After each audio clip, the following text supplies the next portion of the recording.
Père Céleste, nous te remercions de ce que ce n'est pas par hasard ou coïncidence que nous sommes ici. Je prie que tu ouvres les cœurs de ton peuple, je prie pour que toute dureté de cœur soit brisée au nom de Jésus, je prie pour que tu dises ce que tu as à dire à ton peuple, et que je m'efface pour que tu fasses ton œuvre dans le cœur et l'esprit de tes enfants. Ô Dieu, que ta volonté soit faite. Fais ce que toi seul peux faire dans ce lieu, quand nous invoquons ton nom pour glorifier Jésus à travers tout ce qui va se passer. Nous te remercions, Seigneur, de que comme nous sommes dans une atmosphère avec la présence de Dieu, je proclame la liberté sur ces femmes et ces hommes, et des choses vont être brisées, des chaînes vont être rompues, ô Dieu, par ta puissance. Amen. Que ta volonté soit faite. Au nom de Jésus, Amen. Entrons dans la parole. J'aime tellement le thème de cette conférence, le thème étant la lumière. Quand le Seigneur m'a appelé au ministère, j'ai fait un rêve qui était très élaboré, l'explication de l'appel de Dieu sur ma vie. Il se résumait à faire sortir les gens du royaume des ténèbres pour les faire entrer dans le royaume de lumière. L'un des endroits dans ce rêve était l'enfer. Il faisait si sombre, c'était des ténèbres épaisses. Une instruction m'était donnée qui disait « Il y a un mur. Sur ce mur, il y a beaucoup de bougies. Quand tu prendras une bougie, la bougie s'enflammera. Une lumière viendra sur elle, et la personne à qui elle appartient sera attirée vers toi, et le Seigneur la recevra. Le Seigneur la fera sortir d'un royaume pour entrer dans l'autre. » Le rêve lui-même était très complexe et symbolique, et ce que le Seigneur me montrait, c'est qu'on doit se positionner dans des lieux pour représenter la lumière. Et quand on est lumière, la lumière elle-même expulsera les ténèbres. Et cela attirera les gens à venir dans le royaume de lumière, qui est le royaume de Dieu. Une des choses qui était si intéressante à propos de ce rêve, c'est que quand on entend parler de gens qui sortent des ténèbres pour entrer dans la lumière, on pense que cela ne s'applique qu'aux gens qui ne connaissent pas Dieu, ceux qui sont loin de lui. En fait, il ne s'agit pas seulement des gens qui sont loin de Dieu, ce sont aussi ceux qui croient être dans la volonté de Dieu, mais qui sont dans les ténèbres. C'est pourquoi nous voyons des passages où des gens viendront à Jésus.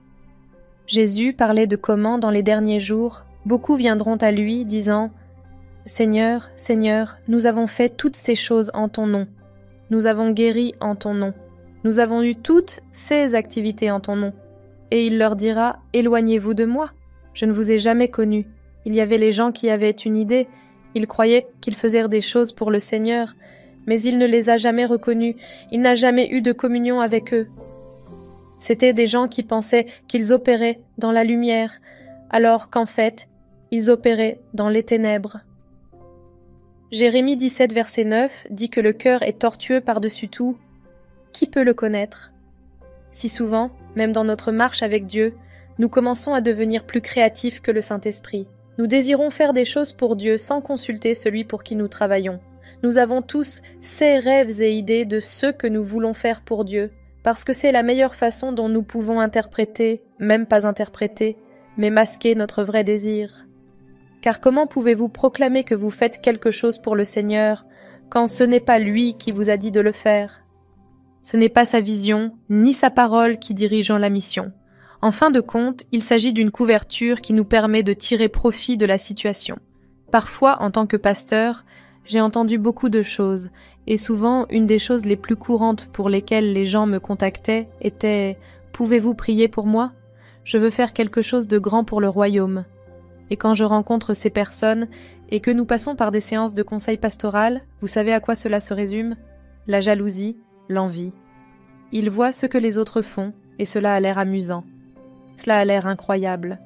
On dirait qu'ils ont de l'influence. On dirait qu'ils voyagent.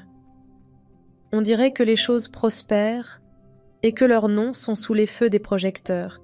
Et ce qu'ils recherchent n'est pas faire quelque chose pour Dieu, mais obtenir ce que cette personne a à travers le nom de Dieu. Souvent nous disons « Dieu, je veux faire quelque chose de grand pour toi ». Mais si vous prenez un moment pour analyser cela, cela se résume à de la jalousie et de l'envie. Je veux seulement faire quelque chose de grand pour toi, à cause de ce « eux » que je peux gagner dans le processus. Ceci est juste un exemple de tromperie.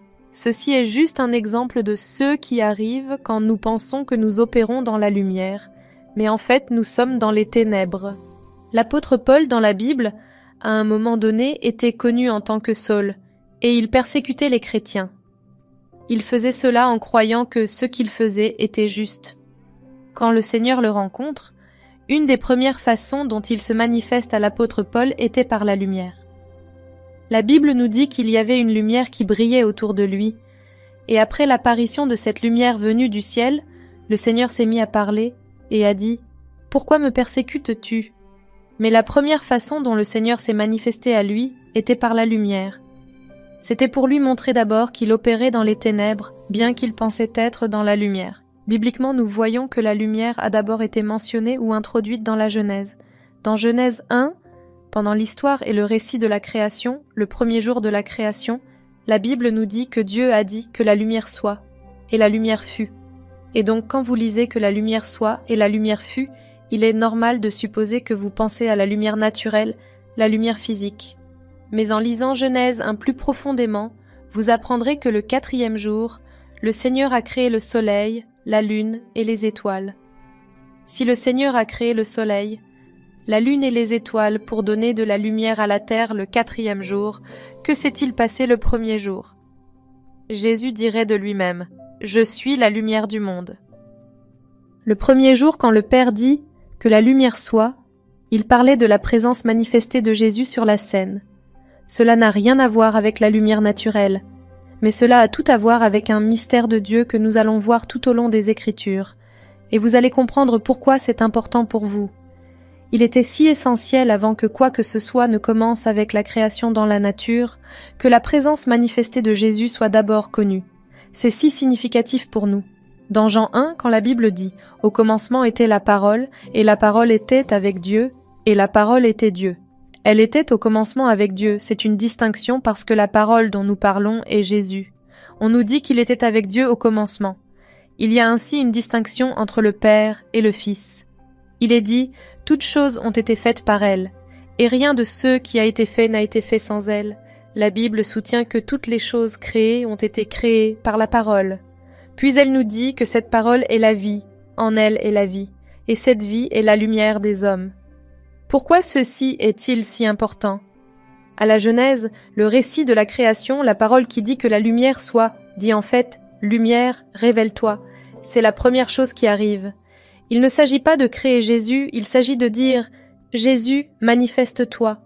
Puis Jean nous donne un autre éclairage et l'appelle la parole en disant que tout ce qui a été fait par la parole.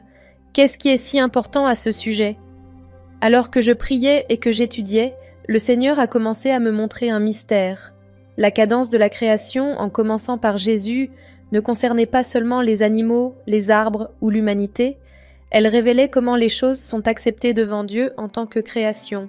Elle révélait que pour que quelque chose soit correct devant Dieu, en tant qu'œuvre, pour que quelque chose soit accepté devant Dieu, cela doit commencer par Jésus, que tout ce qui est en dehors de Jésus est considéré comme rien. C'est pourquoi vous verrez dans la Bible que Jésus dira « Demeurez en moi et moi en vous, que sans moi, vous ne pouvez rien faire. » Que signifie cela pour vous? Que tout ce que nous faisons, toutes les œuvres dans nos vies, qui n'ont pas leur origine dans la présence de Dieu ou dans la parole de Dieu, le Seigneur les considère comme rien. Pour que quelque chose soit considéré par Dieu comme significatif, pour que quelque chose soit considéré par Dieu comme tangible, pour que quelque chose soit accepté aux yeux de Dieu, cela doit avoir son origine dans la présence de Jésus. Même la création du monde ne pouvait pas commencer jusqu'à ce qu'il soit d'abord manifesté, parce qu'en dehors de sa présence, en dehors de ce que sa parole nous révèle, tout ce que nous faisons est considéré comme rien. Imaginez que vous investissiez toute votre vie dans des œuvres, dans un style de vie, dans des choses, et qu'au bout du compte, lorsque vous rencontrerez votre Créateur, il vous dira que tout cela n'était rien. Pouvez-vous imaginer cela? Peux-tu imaginer que les choses pour lesquelles tu as pleuré, les choses pour lesquelles tu t'es compromis, les choses pour lesquelles tu as perdu ton intégrité, qu'au dernier jour, quand le Seigneur te regarde, et qu'il regarde ce qu'il a écrit à ton sujet, il ne voit rien. Sais-tu qu'il y a des livres écrits sur toi au ciel? Sais-tu qu'il y a des pensées qui ont poussé le Seigneur à t'envoyer sur cette terre? Que tu n'es pas un hasard, même si la façon dont tu as été conçu par tes parents a pu être un hasard pour eux, même s'ils ne t'attendirent pas. La mère d'une de mes meilleures amies, s'est fait ligaturer les trompes quand elle a conçu mon amie, et mon amie tenait entre ses mains à sa naissance, la chose même que sa mère avait utilisée pour tout suturer ligaturer, car le Seigneur a dit « Non, tu vas naître, que ta mère le veuille ou non. » Pendant des mois, sa mère a ignoré cette grossesse. Elle pensait que quelque chose d'autre n'allait pas chez elle. Elle n'allait pas faire de test de grossesse parce qu'elle croyait que cela ne pouvait pas être ça, jusqu'à ce qu'elle aille finalement à l'hôpital et qu'on lui dise « Vous êtes enceinte. Peu importe comment vous êtes arrivée ici, ce n'était pas un hasard. Il y a des choses que Dieu a écrites concernant votre vie. C'est pourquoi dans la Bible, il est question de comment, au jour du jugement, il y aura des livres ouverts. Pourquoi y aurait-il des livres ouverts quand vous rencontrerez le Seigneur? Parce qu'il y aura le livre de ceux qu'il a écrits concernant votre vie, et il y aura les livres écrits sur ceux que vous avez faits pendant que vous étiez sur terre, pour voir si cela correspondait réellement. Imaginez un peu vivre cette vie en ne faisant rien. Je me souviens qu'il y avait quelqu'un dans notre église dont je suis le mentor, et il traversait tellement de choses dans sa vie. Il avait juste besoin de clarté de la part de Dieu concernant les étapes suivantes de sa vie. Il y avait des choses très critiques qui se passaient avec lui. Et j'ai pris le temps d'intercéder pour lui, pour vraiment dire « Seigneur, donne-lui une direction, montre-lui. » Moi, j'ai rencontré le Seigneur à 9 ans d'une manière très surnaturelle. Beaucoup de mes expériences avec Dieu ou la façon dont il traite avec moi passent souvent par le surnaturel. Alors que je priais pour ce jeune homme, j'ai eu cette rencontre et on m'a donné un livre. Ce livre s'appelait « Le livre des secrets ». Quand j'ai ouvert le livre, j'ai vu sa vie, l'entièreté de sa vie selon la parfaite volonté de Dieu. J'ai vu des choses concernant son mariage, ses enfants, l'appel de Dieu sur sa vie, les plans que Dieu avait pour lui, tant de choses que le Seigneur m'a montrées, et il m'a donné les choses qu'il m'avait permis de partager avec lui. Pendant que je regardais cela, j'ai dit « Oh, waouh !» Et, comme n'importe qui ici le ferait, j'ai essayé de trouver ma propre page. J'ai dit « Trop top !» Laisse-moi voir ce que tu as écrit me concernant. Chaque fois que j'essayais d'ouvrir le livre à une autre page, elle devenait blanche. Et j'ai dit « Seigneur, pourquoi ne puis-je pas voir les autres pages? Pourquoi ne puis-je pas trouver la mienne ?» Il a dit « Cela ne vient pas juste comme ça. Tu dois vraiment vouloir la chercher. Tu dois avoir un désir. C'est dans le lieu de prière, dans le lieu d'intimité avec Jésus, parce que certaines choses ne sont pas censées être connues pour certaines saisons. Votre vie en Dieu est enveloppée dans des temps et des saisons. Il y a des choses qu'il vous communique quand c'est la saison de les révéler. C'est pourquoi vous ne pouvez pas être un chrétien paresseux. Vous ne pouvez pas être un chrétien qui opère seulement à partir d'une chose que Dieu vous a dite il y a 7 ans, parce que vous pourriez être dans une saison où il y a quelque chose de nouveau qu'il veut vous dire, mais vous devez faire de la place et trouver le temps pour l'entendre. Quand il m'a montré la vie de cet homme, c'était là que j'ai commencé à réaliser ce que la parole de Dieu a toujours dit, en commençant par ce que David a dit, quand il disait que même avant qu'il ne soit formé dans le ventre de sa mère, sur un livre étaient tous inscrits les jours qui lui étaient destinés, avant qu'aucun d'eux existât. Psaume 139, verset 16. Il y a des choses vous concernant qui ont été écrites avant même que vous n'arriviez ici. Et notre travail est d'être tellement connectés à Dieu que nous le cherchons, que nous nous positionnons d'une manière où nous n'opérons pas depuis les ténèbres, mais dans la lumière. Fermez les yeux un instant et commencez à demander au Seigneur de vous révéler tout domaine de votre vie, où vous marchez dans la tromperie, de vous révéler tout ce à quoi vous vous accrochez, qui est devenu une idole dans votre vie, et qui vous empêche d'entendre la voix de Dieu concernant ce qu'il vous a appelé à faire dans une saison.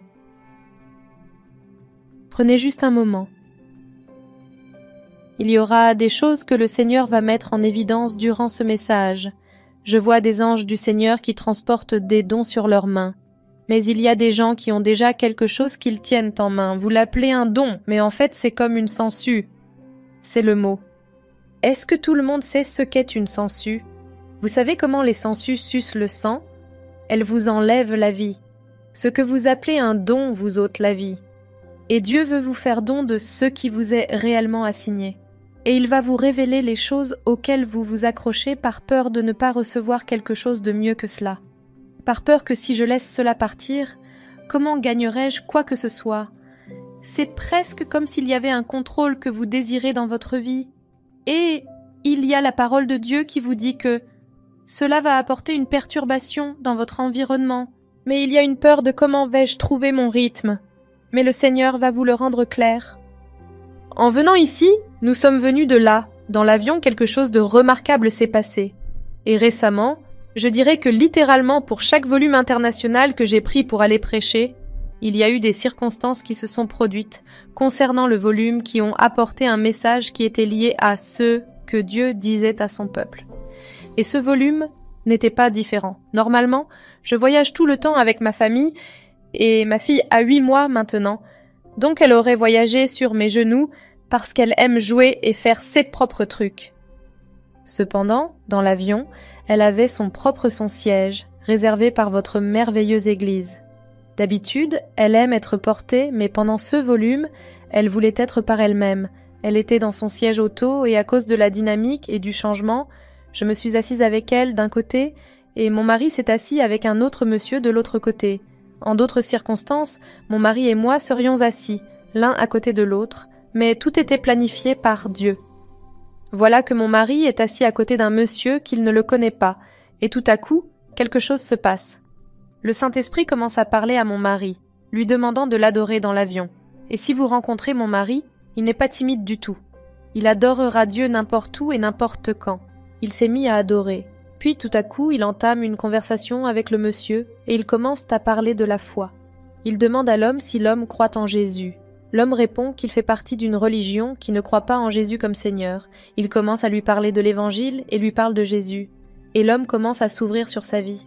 Il a senti la présence de Dieu. Il ne pouvait pas s'en défaire. Et il a partagé avec mon mari que dans les 9 derniers mois, il a eu 2 crises cardiaques. La dernière s'était produite il y a 2 semaines de cela et en avait péri. Il a dit qu'il a réellement quitté son corps et vu son corps sans vie sur la table, que son esprit a quitté son corps et pouvait voir son corps physique sur la table.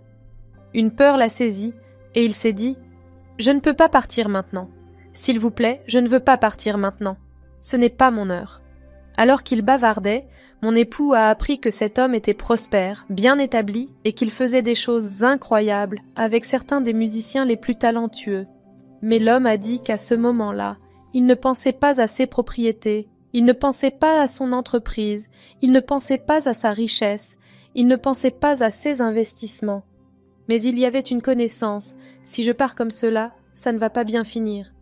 Il y avait une connaissance dans son esprit qui disait « Même si j'ai eu une vie, je n'ai pas vraiment vécu. » Il y avait une connaissance qui le faisait plaider. « S'il vous plaît, j'ai besoin de revenir pour vraiment faire l'expérience de la vie. » Et tout à coup, il retourne dans son corps. Et mon mari a commencé à lui faire comprendre que c'est ce qu'est la miséricorde de Dieu. Et pendant qu'il continuait à parler à l'homme, l'homme a fini par accepter Jésus. C'était dans l'avion. Ils ont prié ensemble, ils ont échangé leurs contacts, et mon mari a prié pour lui, pour que le Seigneur se fasse connaître à lui d'une manière plus profonde.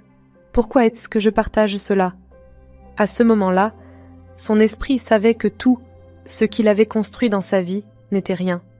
Tout ce pourquoi il avait travaillé. Et pourquoi était-ce rien? Parce que rien de cela ne provenait de la présence de Dieu. C'est pourquoi Jésus disait des choses comme « Que servirait-il à un homme de gagner le monde entier s'il perdait son âme ?» Jésus ne racontait pas simplement une histoire. Il parlait de la vraie vie. Vous pouvez passer toute votre vie à courir après des choses, mais à la fin, vous réaliserez que ce n'était rien, parce que cela ne provenait pas de la présence de Dieu. Et pendant que vous pensiez faire de grandes choses dans la communauté, vous avez fait des œuvres caritatives, vous avez fait beaucoup de travail humanitaire, mais vu que l'ordre ne venait pas de Dieu devant sa présence et devant son trône, il vous regardera et regardera ce qu'il savait concernant qui vous auriez dû être, et il ne verra rien. Croyants, nouveaux croyants, non-croyants. Si votre vie, si les œuvres de votre vie ne se trouvent pas et n'ont pas leur origine dans la présence de Dieu, devant Dieu, ce n'est rien. Je veux partager un passage des Écritures avec un verset 5, et puis nous allons lire Matthieu 6 du verset 19 au 24. D'abord, 1 Jean, chapitre 1, verset 5. La nouvelle que nous avons apprise de lui et que nous vous annonçons, c'est que Dieu est lumière et qu'il n'y a point en lui de ténèbres. Passons à Matthieu 6, versets 19 à 24. Des trésors sur la terre où la teigne et la rouille détruisent, et où les voleurs percent et dérobent. Mais amassez-vous des trésors dans le ciel, où la teigne et la rouille ne détruisent point, et où les voleurs ne percent ni ne dérobent. Car là où est ton trésor, là aussi sera ton cœur. L'œil est en bon état, tout ton corps sera éclairé. Mais si ton œil est en mauvais état, tout ton corps sera dans les ténèbres. Si donc la lumière qui est en toi est ténèbres, combien seront grandes ces ténèbres? Servir deux maîtres, car où il haïra l'un et aimera l'autre, où il s'attachera à l'un et méprisera l'autre. Vous ne pouvez servir Dieu et Mammon. Tout d'abord, je veux juste donner un avertissement. Ce passage n'est pas contre la prospérité. Ce passage n'est pas contre le fait que vous soyez riche. Il ne s'agit pas d'avoir des choses. Il s'agit de perspective. La Bible dit, par exemple, que l'amour de l'argent est une racine de tous les maux. Elle ne dit pas que l'argent est la racine de tous les maux, mais l'amour de l'argent. Quand la Bible parle de trésors, en disant de ne pas vous amasser des trésors sur la terre, le problème dans ce passage est ce que vous définissez comme un trésor. Même quand la Bible dit que l'amour de l'argent est la racine de tous les maux, ce n'est pas seulement limité au dollar ou au livre sterling ou à la monnaie, elle parle de gain. L'amour du gain est la racine de tous les maux. Quand vous êtes uniquement concentré sur ce que vous pouvez gagner, que ce soit financièrement, relationnellement, en effet, même le mariage peut être une idole. Si vous êtes désespéré de vous marier, vous allez rouvrir la porte au mal. Vous ouvrez la porte au sacrifice de votre intégrité. Vous ouvrez la porte pour que l'ennemi commence à travailler avec vous. Chaque fois que vous êtes si désespéré de gagner quelque chose, cela ouvre la porte. Pouvez-vous voir le poids de ce passage? L'amour de l'argent est une racine de tous les maux, tous les maux. Tant que vous aimerez autant le gain, l'ennemi aura toujours le dessus. Quand il est dit « Ne vous amassez pas des trésors sur la terre », ce n'est pas dire que la prospérité est mauvaise, parce que la Bible dira aussi qu'un homme de bien laisse un héritage aux enfants de ses enfants. Mais le Seigneur parle de votre perspective sur ce que vous appelez trésor. Voyez-vous les choses que vous avez comme un outil ou une ressource? Voyez-vous votre mariage comme une arme dans les mains de Dieu pour ce qu'il veut faire à travers une famille? Ou le voyez-vous comme une démonstration de force? Voyez-vous votre entreprise comme un outil dans les mains de Dieu pour ce qu'il veut faire? Ou la voyez-vous pour vous vanter? La voyez-vous pour un gain personnel? Quelle que soit votre chose dans la vie, votre perspective compte. J'ai lu des citations sur le trésor, et je veux partager cela avec vous. Il est dit que quand quelqu'un considère quelque chose comme un trésor, cela signifie qu'il lui accorde une grande valeur, importance et affection. Chérir quelque chose implique une profonde appréciation et un désir de le protéger et de le préserver en raison de sa nature irremplaçable perçue ou de sa signification personnelle. C'est pourquoi après que le Seigneur a dit de ne pas amasser des trésors sur la terre, il enchaîne sur toute cette partie qui dit « Vous ne pouvez pas servir Dieu et Mammon, car vous aimeriez l'un et haïriez l'autre. Si votre vision du trésor est ce que vous voyez sur terre, vous y seriez loyal. Mais si la voix de Dieu vous perturbe pour la voir, vous ferez taire cette voix, et vous appellerez la voix de votre désir, Dieu. Quand quelque chose sur terre saisit votre cœur plus que Dieu, c'est que la voix de Dieu n'a pas de place en vous. C'est pourquoi les gens disent souvent « Dieu a dit, Dieu a dit, Dieu a dit ». Et puis quand ce n'est plus confortable pour eux, ils disent que Dieu a dit autre chose, à croire que Dieu a changé d'avis. Mais ce qui se passe, c'est que la voix de votre désir communique avec vous. Ce que vous désirez a une voix. Ce que vous désirez peut vous influencer. Ce que vous désirez peut façonner ce que vous faites et comment vous pensez. Si vous ne le soumettez pas à Dieu, si vous ne le voyez pas correctement. Nous sommes les intendants de tout ce que nous avons dans cette vie. Et chaque fois que Jésus en a besoin, nous nous alignons. Chaque fois que Jésus nous dirige pour faire quelque chose de différent, nous nous alignons. Nous ne vous positionnons pas. Je me souviens d'un temps où ma famille me harcelait à propos du mariage. Du coup, j'ai commencé à le désirer parce que je ne mens pas. Pendant un long moment, c'était du genre « c'est juste Dieu et moi et ça me suffit ». Et il y avait ce gars à qui je parlais. Et le Seigneur m'a dit « Stéphanie, ce serait un désastre. Fuis ». Il y avait beaucoup de choses qu'il m'a montrées concernant cet individu. Et tout était mauvais. Mais parce que le désir était plus fort que ma soumission et mon abandon à Dieu, j'ai commencé à créer mes propres paroles. J'ai dit « Eh bien, Seigneur, C'est pourquoi je dois prier pour lui. Puis, j'ai utilisé ma Bible en disant « Dieu, il n'y a rien d'impossible pour toi. Tu changes les cœurs des hommes. C'était insensé. Voici la réalité. » Vous vous retrouvez pris dans quelque chose qui vous éloigne de l'appel de Dieu sur votre vie, en raison du fait que vous courez en fonction de la voie d'un désir plutôt que de la voie de Dieu. Et je serai honnête avec vous. Ce que Dieu a pour vous sera toujours bien plus grand que ce que vous pourriez créer par vous-même, dans n'importe quel domaine de votre vie.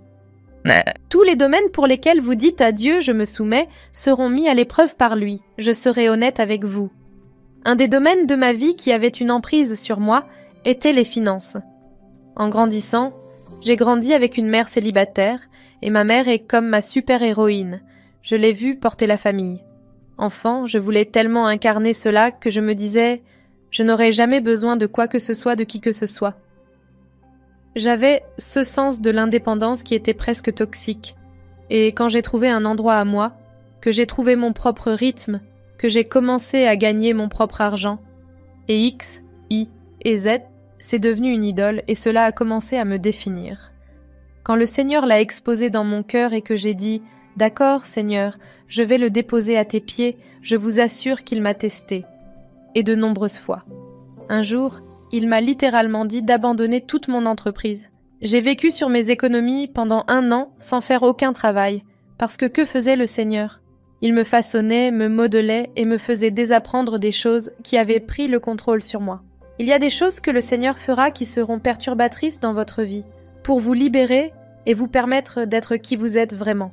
Le Esprit va vous révéler les idoles dans votre cœur qui vous empêchent d'entendre ce que Dieu veut faire de votre vie. L'une des tactiques de l'ennemi est de vous faire croire que ce que vous avez est ce qu'il y a de mieux. Par conséquent, ça devient difficile de recevoir ce que Dieu dit vous concernant. Ensuite, l'ennemi se sert de l'expérience de votre vie ou des limites des choses que vous avez vues pour vous faire croire que ce n'est qu'une chimère, que cette parole que Dieu vous a donnée ne pourra jamais se réaliser. Mais ce que je vous dirai, c'est que si vous désirez sortir des ténèbres et entrer dans la lumière, c'est une posture d'abandon absolu devant Dieu. C'est une posture qui dit « Seigneur, quoi que ce soit que tu désires de moi, je dis oui ». Et c'est une posture d'un lieu de constance dans la présence de Dieu. Parce que la vérité est que Dieu ne vous donnera pas une parole perturbatrice jusqu'à ce que vous ayez appris sa voix, afin que vous ne tombiez pas dans la tromperie. Avant que Dieu ne commence à vous révéler les vérités sur votre vie, vous devez d'abord apprendre sa voix dans les choses simples. La première chose que Dieu vous dira n'est pas quelque chose qui vous perturbera. Non. Parce que c'est ainsi que les gens se retrouvent dans des situations où ils se mettent en colère contre Dieu, parce qu'ils disent « Pourquoi cela n'a-t-il pas fonctionné ?» Non, vous devez d'abord être dans un lieu de constance pour le connaître.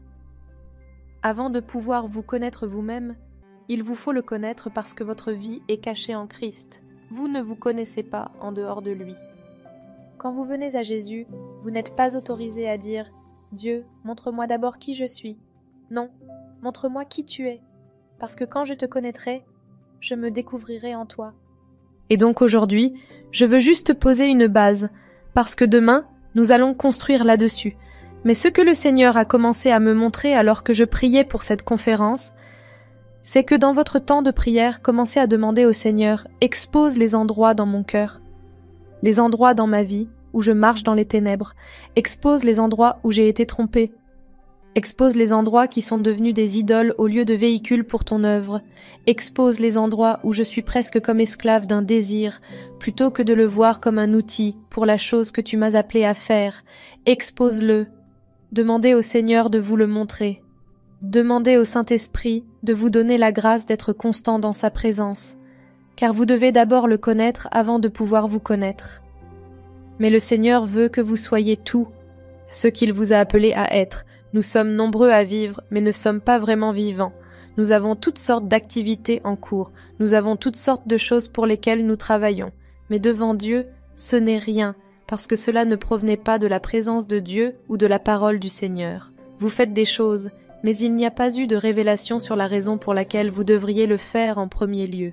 Vous les faites simplement. Une autre chose que je dirais comme avertissement, que j'ai aussi apprise de Dieu, et ceci est sur le plan personnel, c'est qu'il y a certaines choses en Dieu qui sont non négociables concernant votre vie, qu'il vous a appelé à être, ce qu'il vous a appelé à faire sur cette terre est non négociable.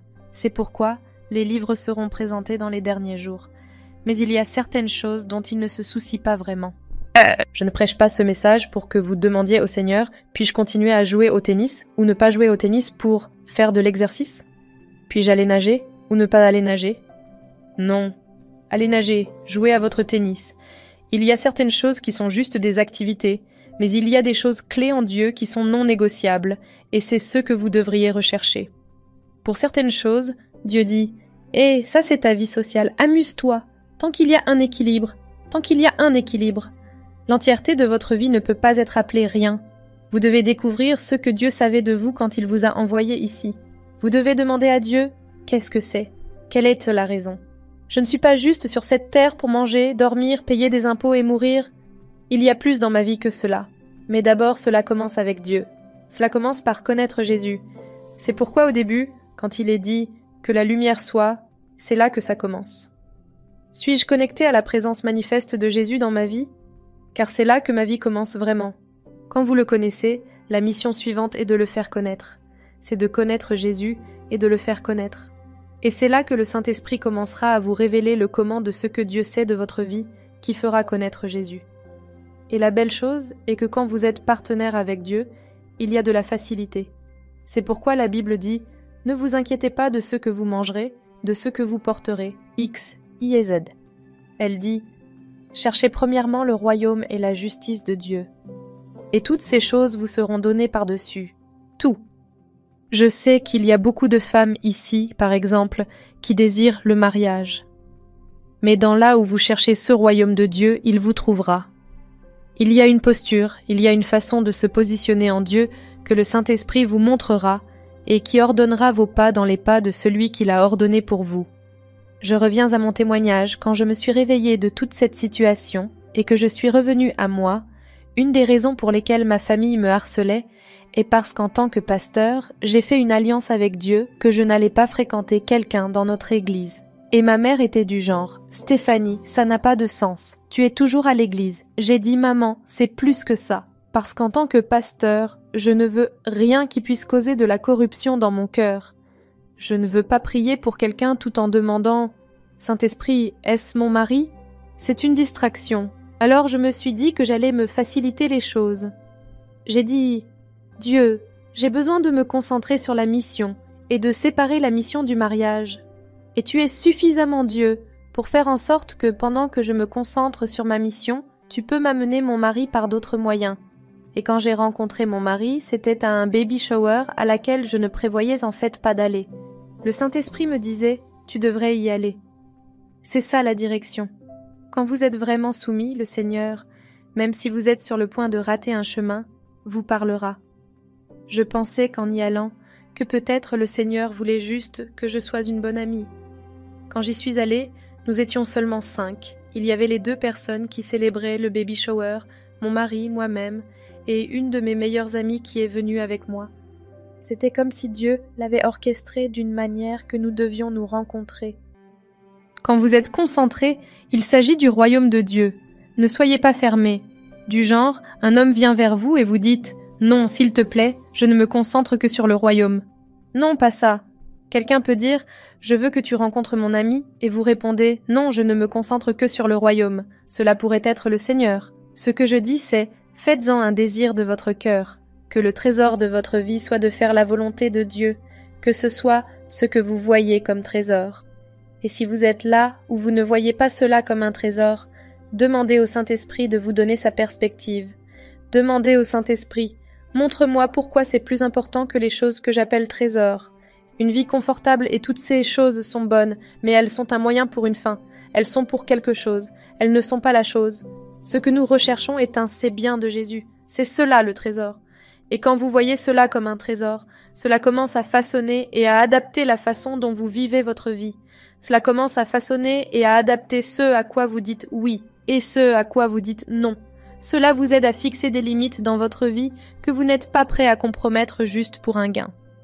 Que là où vous voyez un gain soit dans votre relation et votre intimité avec le Seigneur. mais la vie commence avec Jésus. Prions, Père Céleste, nous te remercions de nous rencontrer dans cette salle. Nous te remercions, Seigneur Jésus, pour tes fils et tes filles qui viennent devant toi en disant « Seigneur, voici une idole que je suis prête à abandonner. Donne-leur la force, donne-leur la grâce de la déposer. Et je te remercie, Seigneur, de ce que même là où l'indignité est devenue une idole, là où elle est devenue la chose par laquelle tes enfants se définissent à cause d'un mensonge raconté par l'ennemi, qui leur dit qu'ils ne pourront jamais se remettre de leur erreur, qu'ils ne s'en sortiront pas, Seigneur, toi qui es le même Dieu qui utilise les choses folles pour confondre les sages, fais-leur comprendre qu'il n'y a personne qui soit trop loin de ta vue. Père Céleste, je te remercie de ce que toute déclaration démoniaque est brisée maintenant au nom de Jésus. Nous faisons taire tout récit démoniaque et muselons cette voix maintenant au nom de Jésus. Que tes enfants commencent à recevoir tes paroles les concernant et qu'ils en vivent, qu'ils vivent de ta présence et de ta parole révélée. Que ta volonté soit faite dans et à travers leur vie. Au nom puissant de Jésus, nous prions. Amen. Nous aimerions vous donner l'opportunité de faire de Jésus le Seigneur de votre vie.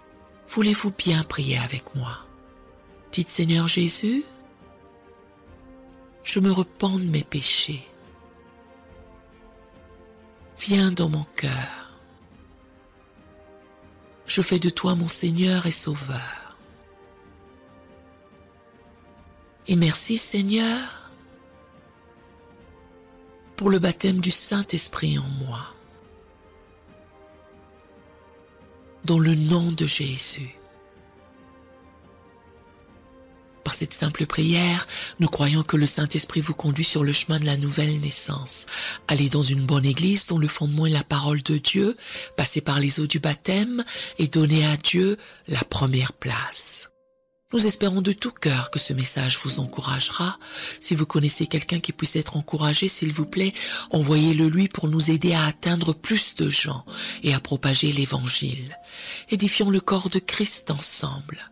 Appuyez sur la cloche des notifications et merci infiniment de nous soutenir en vous abonnant à notre chaîne. N'hésitez pas à laisser vos requêtes de prière dans la section des commentaires. Sachez que même si vous ne voyez pas de réponse à votre requête, que ce soit sur YouTube, email, Facebook ou sur Messenger, nous avons prié pour vous. Nous invitons humblement le corps de Christ à soutenir chaque requête en écrivant une prière dans la section commentaires. Tenez-vous ferme dans la foi avec nous pendant que nous prions. Que la grâce et la paix du Seigneur Jésus-Christ soient avec vous tous et qu'il vous bénisse merveilleusement.